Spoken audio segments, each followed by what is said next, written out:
Confidence usually stay quiet while insecurity make noises. भन्नुको माने जहिले पनि भरिएको काँक्री चाहिँ हल्ला गर्दैन अनि रित्तो काँक्री चाहिँ जहिले पनि हल्ला गर्ने काम गर्छ. I say this because you must have seen plenty of people around you. तपाईँले यस्तो मान्छेहरू थुप्रै देख्नु भएको छ जसले हल्ला मात्रै गर्छ, उसले केही काम गरेको हुँदैन.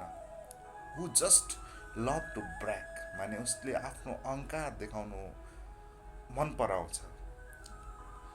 You show them one thing, एउटा फर इक्जाम्पल तपाईँले एउटा मान्छेलाई कहीँ घुमेको अथवा केही अनुभव गरेको कुरा बताउनु भयो भने उसले पनि आफ्नो त्यो कुरा पोइन्ट अफ भ्यू, मैले पनि यो जग्गा गएको छु अथवा मैले योभन्दा अझै धेरैवटा जग्गाहरू एक्सप्लोर गरेको छु भनेर तपाईँलाई, यानि कि तपाईँकोबाट उसले केही ज्ञान लिनुको सट्टामा उसले आफ्नो कुरा थप्ने काम गर्छ.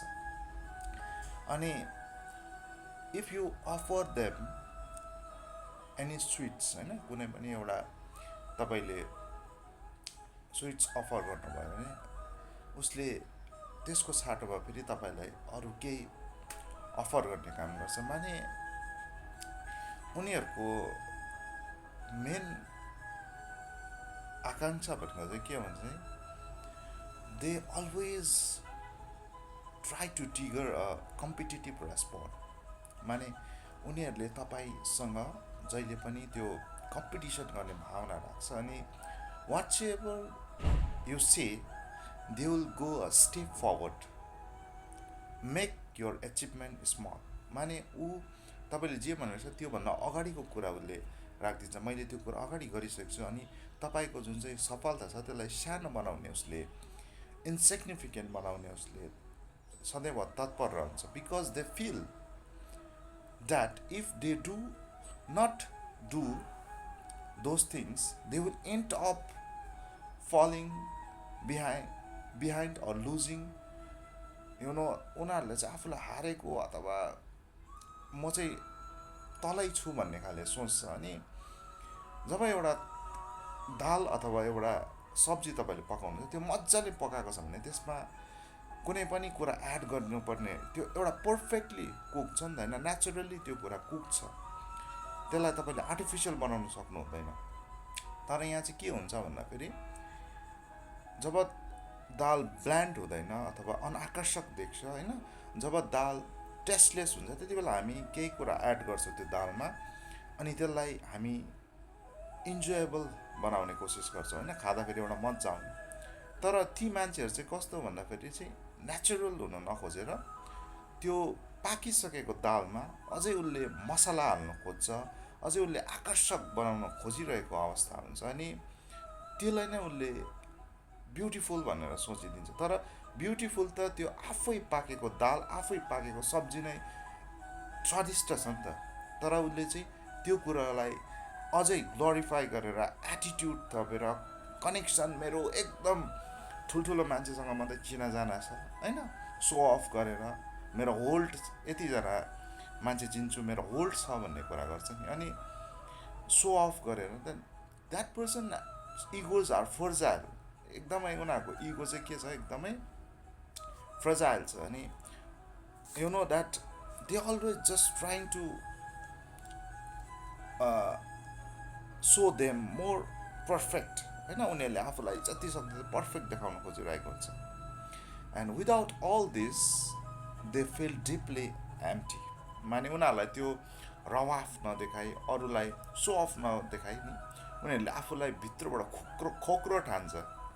अनि so whatever you come across such people, होइन, तपाईँले जब त्यो मान्छेहरूसँग भेट्नुहुन्छ, वाट एभर दे से, उनीहरूले जेसुकै भनौँ, just smile Kamli and give a neutral respond. माने उनीहरूलाई एउटा न्युट्रल रेस्पोन्ड दिनुहोस्.